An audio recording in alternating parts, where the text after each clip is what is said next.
महबूबा मुफ्ती की सरकार बनने के बाद राज्य के पहले दौरे पर पहुंचे प्रधानमंत्री नरेंद्र मोदी ने आज फिर से राज्य को कई सौगातें दी हैं। जम्मू कश्मीर के विकास के प्रति प्रतिबद्धता को दोहराते हुए पीएम मोदी ने पूर्व सीएम मुफ्ती मोहम्मद सईद की योगदान को भी उन्होंने याद किया। प्रधानमंत्री के तौर पर मोदी का जम्मू कश्मीर का ये 8वां दौरा था, जो उनकी राज्य के प्रति जुड़ाव और संवेदनशीलता को भी दर्शाता है। केंद्र में नरेंद्र मोदी की सरकार बनने के बाद से ही पीएम खुद जम्मू कश्मीर के विकास पर खास ध्यान दे रहे हैं। इसका अंदाजा इसी बात से लगाया जा सकता है कि अपने 23 महीने के कार्यकाल के दौरान वो 8 बार जम्मू कश्मीर का दौरा कर चुके हैं। पीएम हर दौरे में न केवल राज्य के लोगों को सौगातें देते हैं, बल्कि राज्य के विकास के प्रति अपनी पूर्ण प्रतिबद्धता भी जताते हैं। मंगलवार को कटरा में राज्य को कई सौगातें देने के बाद पीएम ने फिर एक बार राज्य के विकास के प्रति अपनी सरकार का संकल्प जताया। भारत सरकार पूरी ताकत के साथ जम्मू कश्मीर का भाग्य बदलने के लिए सरकार के साथ कंधे से कंधा मिलाकर के हर कदम पर आगे बढ़ते हुए जम्मू कश्मीर के नागरिकों की आशा आकांक्षाओं को पूर्ण कर रहा है। इंसानियत, कश्मीरियत और जमहूरियत, इन 3 मजबूत की पिलर ऊपर हमने जम्मू कश्मीर को नई ऊंचाइयों पर ले जाना है। पीएम ने जम्मू कश्मीर के पूर्व सीएम मुफ्ती मोहम्मद सईद को याद करते हुए कहा कि उनका सपना था कि जम्मू और कश्मीर के बीच में जो दूरी है उसको मिटा देना, और सरकार ये सपना पूरा करेगी। मुफ्ती साहब की गैरहाजिरी हम महसूस करते हैं। बहुत लंबा उनका कार्यकाल रहा सार्वजनिक जीवन में, और जब भी मेरा उनसे मिलना हुआ, एक बात उनके दिल में रहा करती थी, जम्मू और श्रीनगर के बीच में भी कभी जो दूरी महसूस होती है, उस दूरी को भी मिटा देना। जम्मू कश्मीर में महबूबा मुफ्ती की सरकार बनने के बाद पीएम का राज्य का ये पहला दौरा था। महबूबा मुफ्ती ने भी राज्य में कश्मीरी और गैर कश्मीरी लोगों के बीच भाईचारे की वकालत करते हुए कहा कि दूसरे राज्यों से आए छात्र हमारे अतिथि की तरह हैं, इसलिए उनका सम्मान किया जाना चाहिए और उनके साथ अच्छा व्यवहार करना चाहिए। ये जम्मू कश्मीर एक छोटा हिंदुस्तान है, अपने आप में मुकम्मल। यहाँ हिंदू, मुसलमान, सिख, बौद्ध, गर्मी, सर्दी, बर्फ, तूफान, हर किस्म के मौसम, हर किस्म के इंसान रहते हैं और ऐसे रहते हैं। महबूबा का यह बयान श्रीनगर एनआईटी में हुए विवाद के मद्देनजर अहम माना जा रहा है। महबूबा ने जम्मू कश्मीर को मिनी हिंदुस्तान करार दिया और कहा कि सभी धर्मों के लोग यहाँ रहते हैं। प्रधानमंत्री ने दौरे में जम्मू कश्मीर में पर्यटन के विकास पर भी जोर दिया और कहा कि इसके लिए राज्य और केंद्र सरकार मिलकर काम कर रही है। जम्मू कश्मीर सरकार और भारत सरकार दोनों प्रतिबद्ध है कि जम्मू कश्मीर में टूरिज्म के लिए आवश्यक आधुनिक इंफ्रास्ट्रक्चर तैयार हो, टूरिज्म के लिए आवश्यक सुविधाएं सामान्य मानव के लिए तैयार हो। रेल का काम बड़ी तेज गति से चल रहा है, उसका बहुत सुखद परिणाम आने वाले दिनों में मिलने वाला है। रोड, जम्मू से श्रीनगर जाने का समय आधा कर देने के इरादे से नए रोड बनाने की दिशा में काम चल रहा है। कुल मिलाकर पीएम ने जम्मू कश्मीर के हर हिस्से को विकास की नई ऊंचाइयों पर ले जाने का अपनी सरकार का संकल्प भी फिर से व्यक्त किया और साफ किया कि सबका साथ सबका विकास पर अमल हो रहा है और केंद्र सरकार राज्य के साथ कंधे से कंधा मिलाकर चलेगी। कटरा से शैलेंद्र मिश्र के साथ news night desk, DD news. प्रधानमंत्री नरेंद्र मोदी द्वारा आज जम्मू कश्मीर को दी गई सौगातों में एक सुपर स्पेशलिटी अस्पताल भी शामिल है, जिसका आज उन्होंने उद्घाटन किया। लोगों को सस्ता इलाज उपलब्ध कराने के लिए बने इस 230 बिस्तरों वाले अस्पताल में विश्व स्तरीय सुविधाएं उपलब्ध कराई गई हैं। इस अस्पताल को इलाके के लिए एक बड़ी उपलब्धि के तौर पर देखा जा रहा है।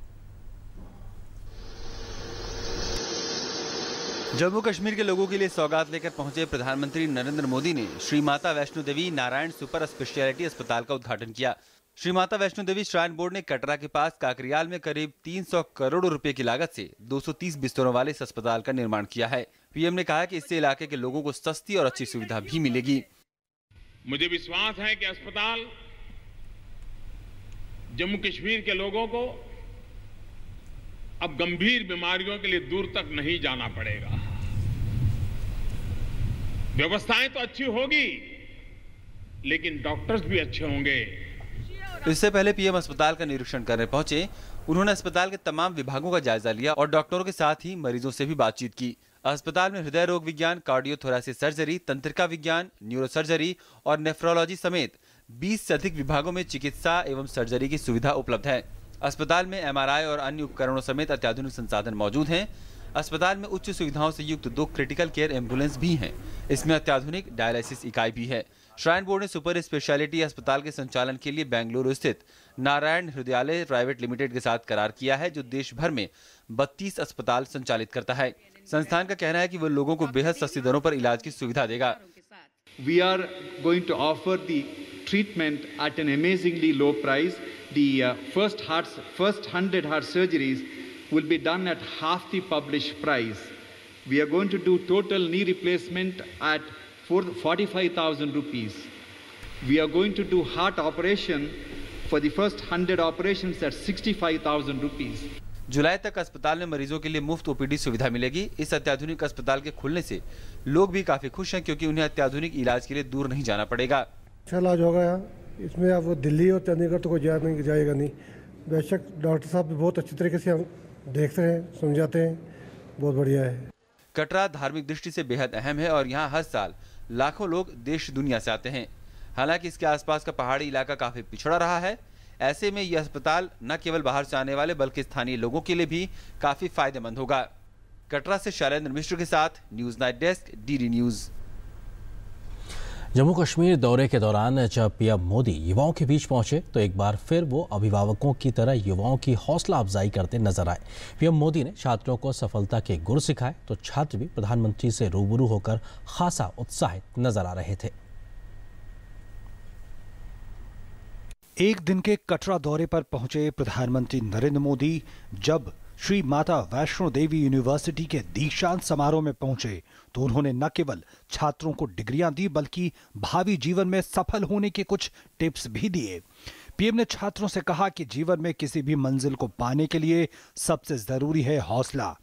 पीएम ने कहा कि असफलता से घबराना नहीं, सीखना होगा, तभी आगे बढ़ पाएंगे। कुंठा, असफलता, सपनों में आई रुकावटें ये बोझ नहीं बननी चाहिए, वो शिक्षा का कारण बननी चाहिए। उससे कुछ सीखना होता है और अगर उसको सीख लेते हैं तो जिंदगी में और बड़ी चुनौतियों को स्वीकार करने का सामर्थ्य आ जाता है। पीएम मोदी ने कहा कि ये देश की ऐसी यूनिवर्सिटी है जो मां वैष्णो देवी के मंदिर में गरीबों के चढ़ावे से बनी है। यूनिवर्सिटी में देश भर से आए छात्रों का जिक्र करते हुए पीएम ने कहा कि जम्मू कश्मीर में मिनी भारत बसता है। भारत के कई कोने होंगे जिसको पता नहीं होगा कि जम्मू कश्मीर की धरती पर भी एक मिनी हिंदुस्तान अपने सपनों को संजो रहा है। तब हर भारतीय के दिलों में कितना आनंद होगा कि जम्मू कश्मीर की धरती पर भारत के भविष्य के लिए सपने संजोए वाले नौजवान मेरे सामने बैठे हैं, उनके लिए कितना आनंद होगा। पीएम ने लड़कियों को मिली डिग्रियों पर खुशी जाहिर की और चुटकी ली कि अगर लड़कियां ऐसे ही प्रदर्शन करती रहेंगी तो आने वाले दिनों में लड़के आरक्षण के लिए आंदोलन करेंगे। हो सकता है कुछ दिनों के बाद आंदोलन चले पुरुषों के आरक्षण का।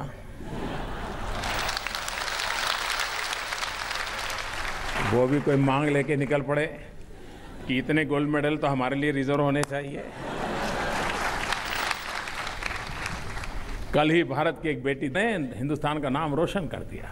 पीएम ने कहा छात्रों को सोचने का तरीका बदलना होगा, रास्ते खुद निकल जाएंगे। जीवन में जो लोग सफल हुए उनका इतिहास उनके संघर्ष को बताता है। सुख सुविधाओं के बिना भी रास्ते निकलते हैं। पीएम ने कहा कि दीक्षांत समारोह का मतलब है जो शिक्षा मिली है उससे समाज को बेहतर बनाने की दीक्षा लेना। उन्होंने छात्रों से कहा कि अवसर से नहीं हौसलों से रास्ते बनते हैं। छात्र भी पीएम के दिए मंत्र से काफी खुश दिखे।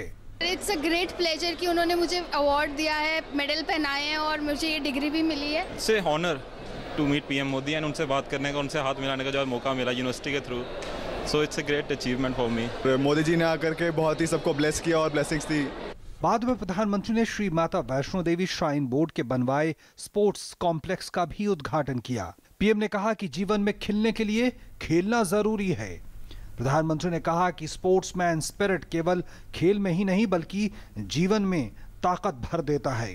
अगर स्पोर्ट्समैन स्पिरिट होता है तो अपनेपन का भाव, किसी के लिए कुछ छोड़ने का इरादा, किसी को साथ लेकर चलने का इरादा, कंधे से कंधा मिलाकर के विजय प्राप्त करने का हौसला, कदम से कदम मिलाकर के चलने के इरादे, इस स्पोर्ट्समैन स्पिरिट के साथ अपने आप उजागर होते हैं। पीएम ने अपने दौरे में छात्रों को जीवन से जुड़े तमाम मंत्र दिए जो न केवल राज्य के लोगों बल्कि पूरे देश के युवाओं के लिए प्रेरणा का स्रोत हैं।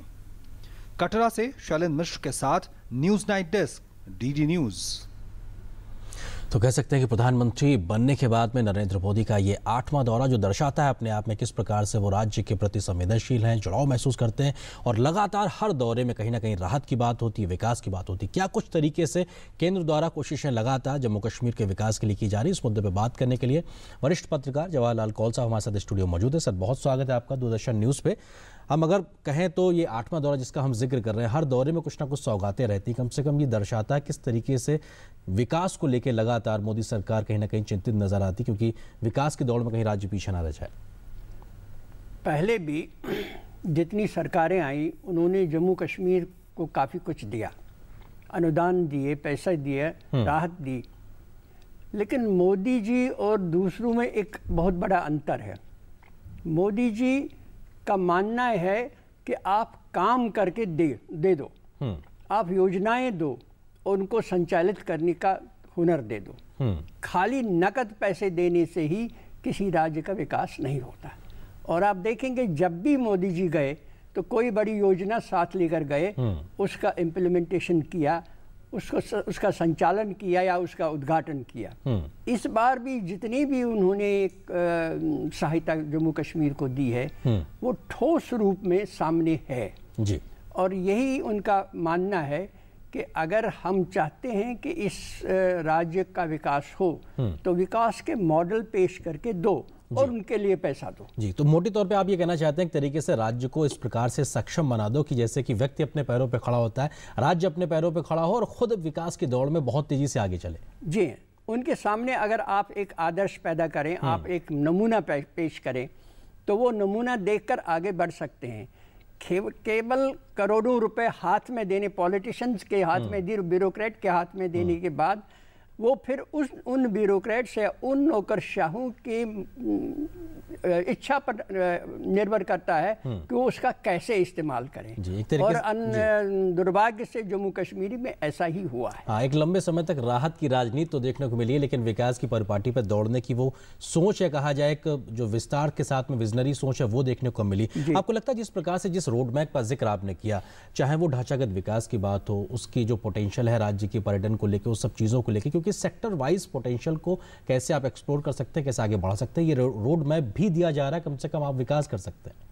जी हाँ, जैसे मोदी जी जब भी जम्मू कश्मीर जाते हैं तो अक्सर उनको जो भी वो जम्मू कश्मीर को देना चाहते हैं उसका संबंध या तो सड़क से होता है, पुल से होता है, या तो रेल से होता है, या बिजली घरों से होता है, या हॉस्पिटल से होता है। ये सारी चीज़ें किसी भी राज्य के विकास के ईंटें हैं, उनका निर्माण करने की ईंटें हैं। तो एक तरह से वो उस राज्य को एक मॉडल दे रहा है, एक नमूना पेश उनके सामने रख रहा है कि इस रास्ते से चलने से ही राज्य का विकास हो सकता है। केवल पैसा देने से राज्य नहीं होगा जी, क्योंकि पैसे हमारे पास पैसे इफरात में हों भी और हम दे भी, और अगर उसका सही इस्तेमाल नहीं होता तो उसका कोई फायदा नहीं। तो क्या यही एक बड़ी वजह आपको लगती है कि जिस प्रकार के 80,000 करोड़ रुपए के एक समग्र पैकेज की बात की गई, लेकिन उसमें सेक्टर वाइज भी पैसे का एलोकेशन किया गया कि आप इस सेक्टर पे इतना पैसा खर्च कीजिए, जहां चाहे विकास की बात हो, चाहे स्किल डेवलपमेंट की बात हो, खेती किसानी की बात हो, पर्यटन की बात हो, क्या यही वो चीज़ है, यही वो सोच है जिसके चलते एक तरीके से आगे बढ़ने की कोशिश? बिल्कुल यही कोशिश की जा रही है कि जो असल में मुफ्ती साहब भी इस बात से सहमत थे। मुफ्ती साहब का ये पहला कहना था कि जितने भी विवाद हैं वो अविश्वास के विवाद हैं। जम्मू और कश्मीर वैली के बीच में जो विवाद है वो एक दूसरे के हितों से टकराव नहीं, वो विश्वास का विवाद, उसे दूर करना चाहते, और उसे अगर कम करें तो समग्र विकास की एक योजना बनाई जा सकती है। अन्यथा ये होता है कि अगर आप कश्मीर वैली को कुछ दें तो जम्मू वाले नाराज होते हैं कि हमें नहीं दिया है, और अगर जम्मू वालों को दें तो कश्मीर वाले कहते हैं। इस जैसे हॉस्पिटल वाले मामले में भी ऐसा हुआ है कि एम्स का हॉस्पिटल जम्मू जाए या श्रीनगर जाए, ये विवाद के विषय हैं, क्योंकि ये विश्वास नहीं लोगों को होता है कि अगर उनको मिला तो हमें भी मिल जाएगा। हाँ, लेकिन कहीं ना कहीं कोशिश केंद्र और राज्य की नजर आ रही है कि तीनों क्षेत्र, जहां जम्मू हो, कश्मीर हो, लद्दाख हो, समग्र विकास करके देने की बात आ रही है। आपको लगता है कि जो राज्य में पीडीपी भाजपा की जो सरकार है उसका जो आधार ही है एजेंडा ऑफ अलायंस, वो कहीं ना कहीं विकास केंद्रित है? क्योंकि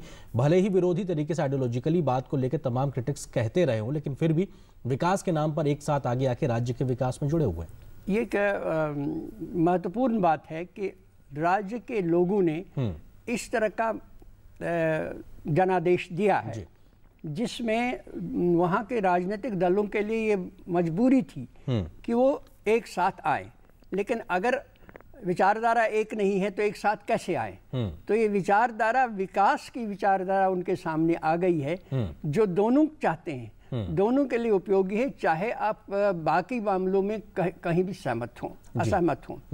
तो इसलिए जो पीडीपी और बीजेपी की जो सरकार है उसके लिए रहने के लिए, उसे चिरस्थायी करने के लिए और लोगों की सेवा करने का एकमात्र रास्ता है कि वो जम्मू कश्मीर के राज्य और वहाँ के लोगों की बेहबूदी के लिए विकास का एक मॉडल पेश करें। बिल्कुल, और वो विकास का मॉडल भी जमहूरियत के माध्यम से आएगा। इस बात का जिक्र प्रधानमंत्री ने आज कहा भी कि इंसानियत हो, कश्मीरियत हो, जमहूरियत हो, क्योंकि वाजपेयी साहब की बात को उन्होंने दोहराया। कम से कम वो भरोसा, विश्वास बहाली की ओर ही इशारा करता है, क्योंकि आपने शहीद साहब का जिक्र किया, वाजपेयी जी का जिक्र हो, प्रधानमंत्री उस बात को, उस विश्वास को आगे बढ़ाते नजर आते हैं।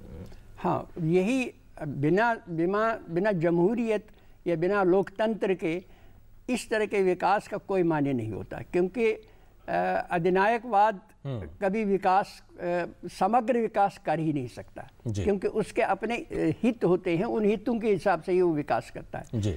तो जमहूरियत में एक बड़ी बात ये होती है सहनशीलता, जिसके बारे में अभी मोदी जी ने भी कहा और महबूबा मुफ्ती ने भी यही कहा कि कश्मीर एक मिनी भारत है और उसके विकास उसमें जो बाहर का आदमी आएगा वो एक मेहमान है। बिल्कुल, और अगर मेहमान की अब इज्जत हम नहीं करेंगे तो हमारा अपनी इज्जत कम होगी। बिल्कुल, और इस बात के भी बहुत मायने, और जिन लोगों के लिए ये संदेश है, कम से कम जाहिर साथ उन्होंने भी इस बात को समझा होगा, और विकास केंद्रित जो तमाम प्रयास हैं वो केंद्र राज्य के द्वारा चल रहे हैं। बहुत शुक्रिया कौल साहब हमारे साथ इस चर्चा में शामिल होने के लिए।